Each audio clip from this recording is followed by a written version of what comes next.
Paul, what a few weeks. I think I'll stop the question there. What a few weeks. It's been brilliant. It has, yeah. We've had a really good run of results, really good. Um, but you know what I'm like? I'm really enjoying it. But it's gone now. It counts for nothing now. Well, it does count for something. It counts for the points tally. But it's about the next one. I've had a couple of occasions against Harrogate since I returned to the club, and neither of them have been very pleasant. And I don't want that again this weekend. I want a proper performance this week. I can't guarantee the result with a proper performance, but that's what I want. I want the players to be absolutely focused, to take into this game, and then if we do it right on Saturday and we get another good result with another good performance, then Tuesday will be even bigger. I don't think anybody will argue with your assessment of the Harrogate things, but what does it say about us this season that we weren't at our best and we came away with the draw?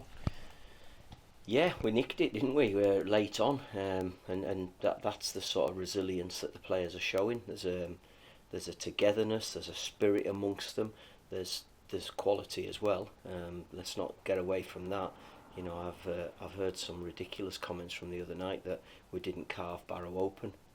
I'm sorry, but that's not what I saw in the second half. I accept that the first goal was offside. Got no arguments about that. I'm delighted that the officials got one right for us because we've had 3 apologies for things this season, and they are going to make mistakes. And if we'd have won the game 1-0, I could accept that it was a bit lucky. When you win a game 5-1, that's not lucky. That tells me there's something been carved open. Mox's ball for Joe Garner's goal, Mox going on his mazy run for Amari's goal, and John Mellish's goal. That's good football. So second half we did well in that game. We've just got to keep them going, keep plugging away, keep fighting as hard as we are, keep showing the same desire. And I'll also say, let's keep it with the supporters as well, because they were magnificent on Tuesday night as well. And if we do that, then we'll give ourselves a hell of a fighting chance. I mean, we thought that the other day. I am going to go back to the point you just made there, because all 5 of the goals came from breaking through the lines and football being played to make that happen. Yeah, no, that's it. It's you know, we're not. We're not trying to be really clever in our own final third and risk making mistakes there. But once we get into that midfield area and once we get those attacking players going, you know, I think of areas that Amari was going 1v1 with players, and Joe Garner's getting hold of it and linking things up, and some of them didn't quite come off.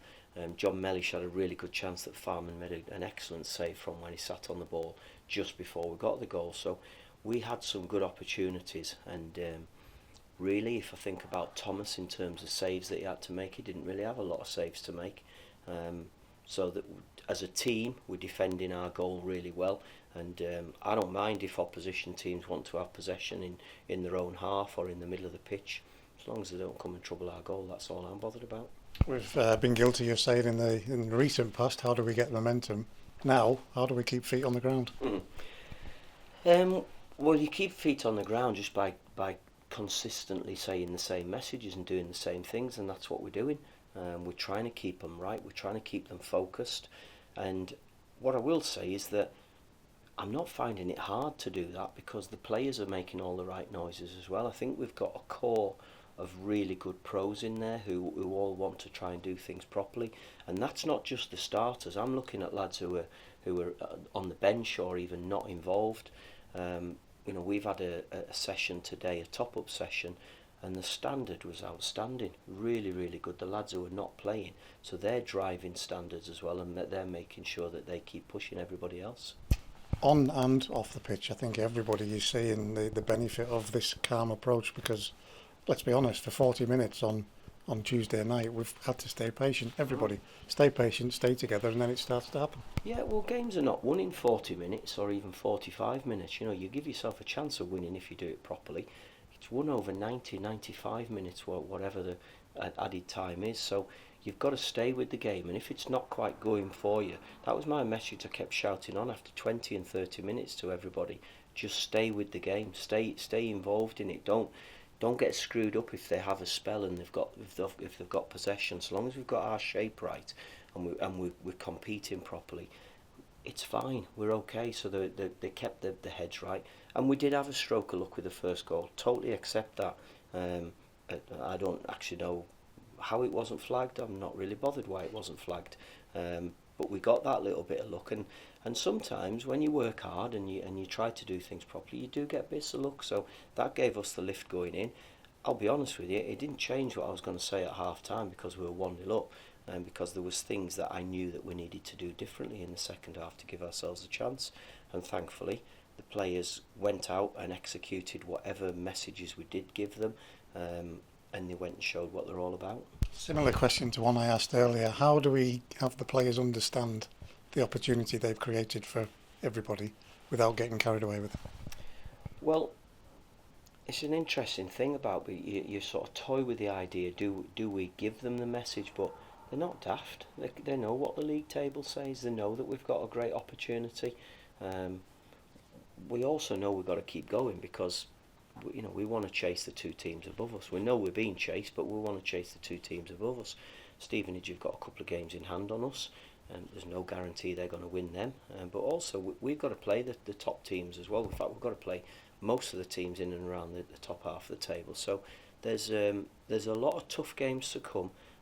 But I'd much rather be having tough games competing at the top end of the table where you're playing with confidence than scrapping around at the bottom where it's a case of win or you're risking going out of the league. I think with 6 goals, the better for the top scorers within our division. Something about the football is working when that's the end result. Yeah, I mean, it's about scoring goals, isn't it? And that's what I want to see. It's what players want to do. Supporters want to see it.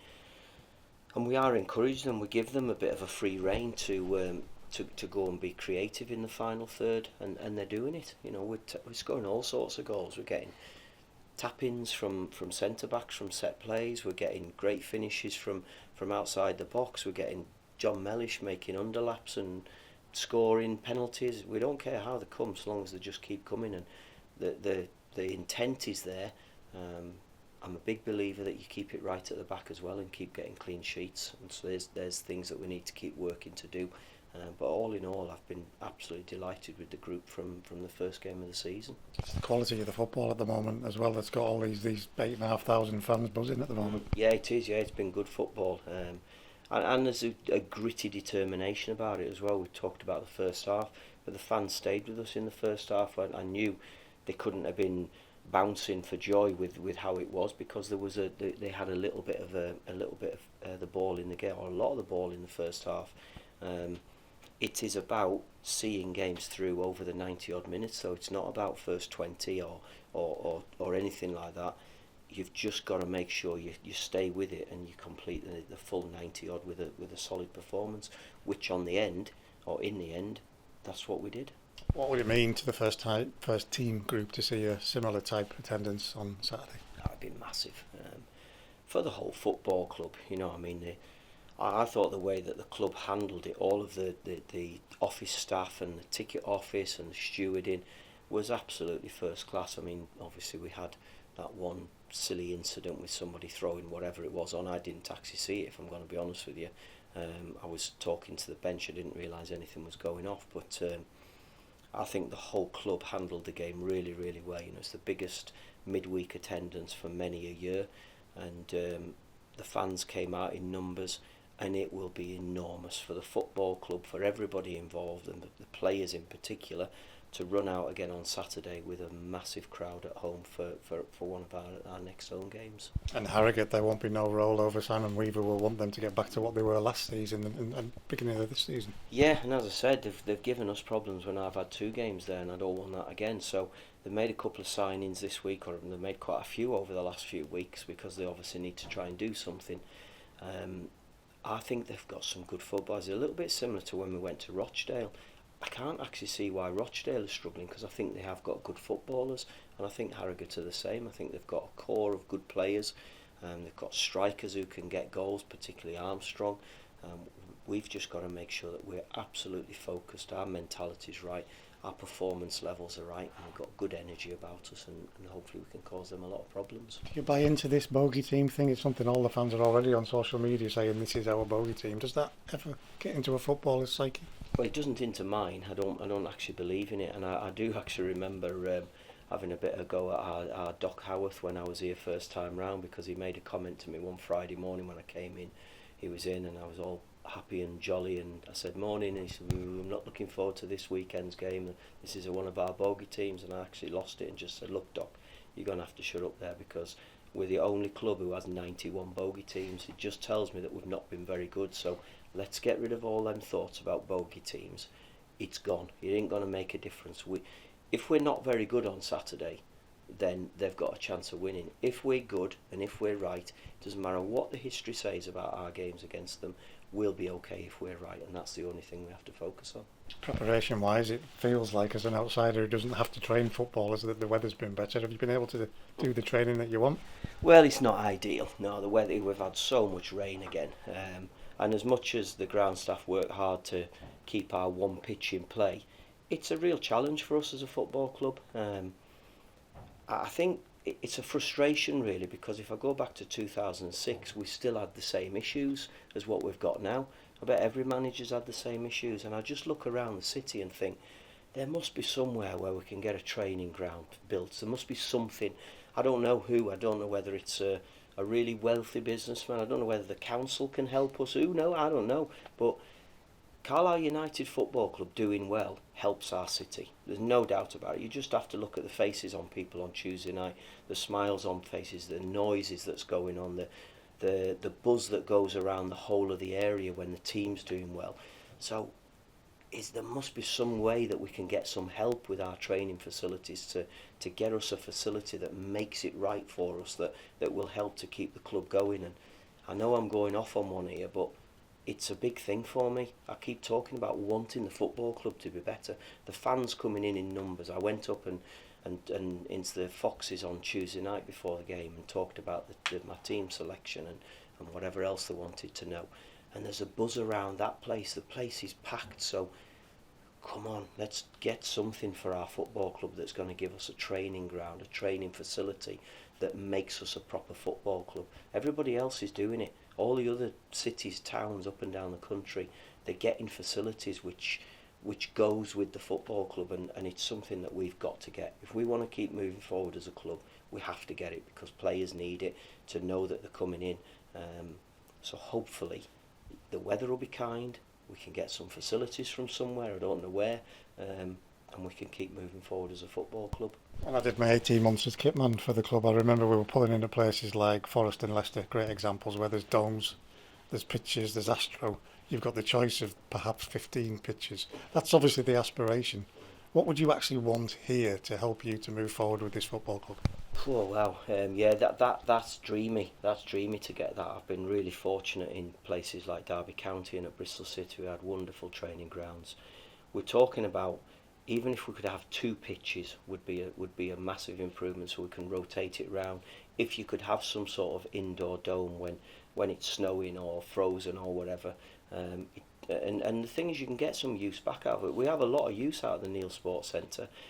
It's just too small. We can't actually do any teamwork in the Neil Sports Centre. We can go and do little short things and small-sided games, but nothing on a bigger scale. So if we could get somewhere with a couple of pitches, with changing facilities, with the opportunity to maybe have a dome, and I'm quite sure there's grants that Sport England and everybody will give you out there as well, but we need the site. We need somebody to have the foresight to go, you know what, that's a really good idea, let's go and do it. So please, anybody out there who's got these ideas, come and have a chat to us and see if we can come up with something. The club side of the preparation stuff, a couple of injuries. Any clarity on Toby? No, we still haven't got an appointment with the surgeon, to be honest with you. So he's in doing all his upper body stuff, but we just can't get an appointment. We know who we want to go and see, but we haven't been able to get that appointment. We're hoping to get it very soon. From the scan, we are, well, we can't be sure, but we're very sure that he's going to need surgery, is what I'm being told. So we're just going to have to wait and see on that one, but it's a blow. It's a big blow for us all, but in particular for Toby as well, because once we do get the surgery, we're looking at probably, 3 months absent for us, and that's a big blow. Jack Ellis, the little setback you mentioned, is he any better?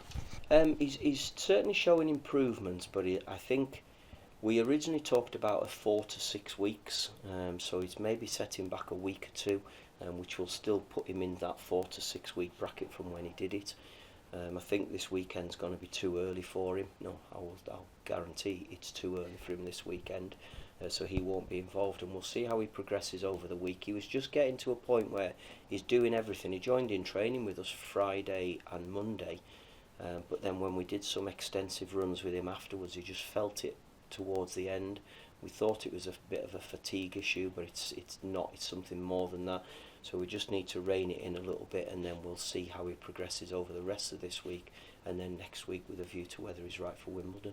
And I love being able to ask you this one because with the likes of Amari almost back on, we saw it the other night, full cylinders firing, Ben, Joel, Jack Robinson's on the bench, Alfie McCalmont's chomping at the bit. You've got some real selection headaches. It isn't half.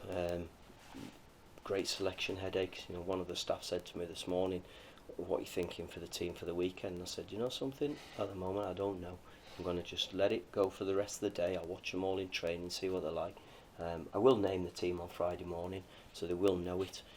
But it certainly gives me nice problems when you can put Ben Barkley in. I mean, that's Ben's first game since the 9th of August, first team game. That's incredible for him to go and put on a performance like he did. I accept he got cramp at the end, and even the goal, the own goal, it's unfortunate because he told me a couple of minutes early that he was getting cramp in his calves and he just struggled to make that extra recovery. But we've got that, and you put Joe Garner and Amari in, and it's absolutely seamless. So they're all chomping at the bit to be involved, and it's just up to us to try and select the right team again and hope the group stay together.